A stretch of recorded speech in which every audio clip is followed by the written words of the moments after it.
नमस्कार. महाराष्ट्राची कनेक्टिव्हिटी वाढवण्यासाठी आता 7 सुपरफास्ट रेल्वे मार्ग हे महाराष्ट्रामध्ये होणार आहे.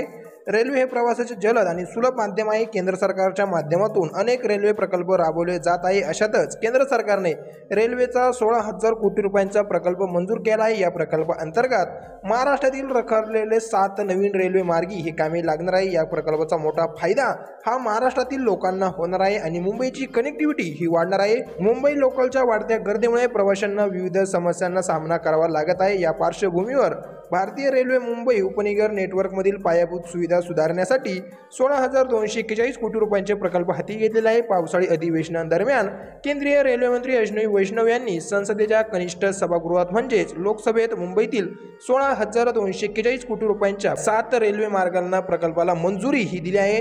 प्रकल्प मुंबईतील रेल्वेची कार्यक्षमता आणि कनेक्टिव्हिटी वाढवतील. यासाठी प्रकल्पाअंतर्गत लोकलमधील प्रवास करणाऱ्या प्रवाशांसाठी 238 नवीन एसी लोकल सुरू होणार आहे. स्वयंचलित दरवाजांमुळे प्रवाशांची सुरक्षता वाढणार आहे. या प्रकल्पामुळे पश्चिम आणि मध्य रेल्वे मार्गावरील प्रवास सुधारित आणि दररोज प्रवास करणाऱ्या लाखो मुंबईकरांना दिलासा मिळणार आहे. तर मग आता हे रेल्वे मार्ग कोणकोणते आहेत ते चला जाणून घेऊ. पहिला रेल्वे मार्ग जो बनणार आहे तो म्हणजे कल्याण ते बदलापूर दरम्यान 3री आणि 4थी लाईन ही टाकली जाणार आहे. या 14 किलोमीटर लांबीच्या प्रकल्पासाठी 1,510 कोटी रुपयांचा खर्च होणार असून दुसरी रेल्वे मार्ग आहे तो म्हणजे कल्याण ते कसारा या 67 किलोमीटरचा मार्गावर 3री लाईन टाकली जाणार आहे आणि ह्या प्रकल्पासाठी 793 कोटी रुपयांचा खर्च हा मंजूर केला आहे.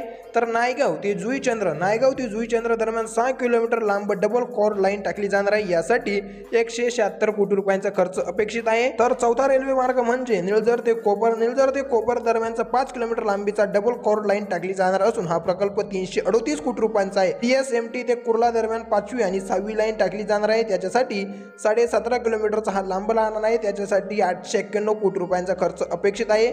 6वा रेल्वे मार्ग म्हणजे मुंबई सेंट्रल ते बोरिवली दरम्यान 6वी लाईन टाकली जाणार असून यासाठी 919 कोटी रुपयांचा खर्च अपेक्षित आहे. 7वी आणि शेवटची मार्ग म्हणजे गोरेगाव ते बोरिवली विस्तारित रेल्वे मार्ग गोरेगाव ते बोरिवली पासून हायब्रिड लाईनचा विस्तार केला जाणार आहे. या प्रकल्पात 7 किलोमीटर लांबीचा राहणार आहे. यासाठी 826 किलोमीटर रुपयांचा खर्च अपेक्षित आहे. तर हे काही रेल्वे मार्ग आहे जे महाराष्ट्रामध्ये आता होणार आहे. धन्यवाद.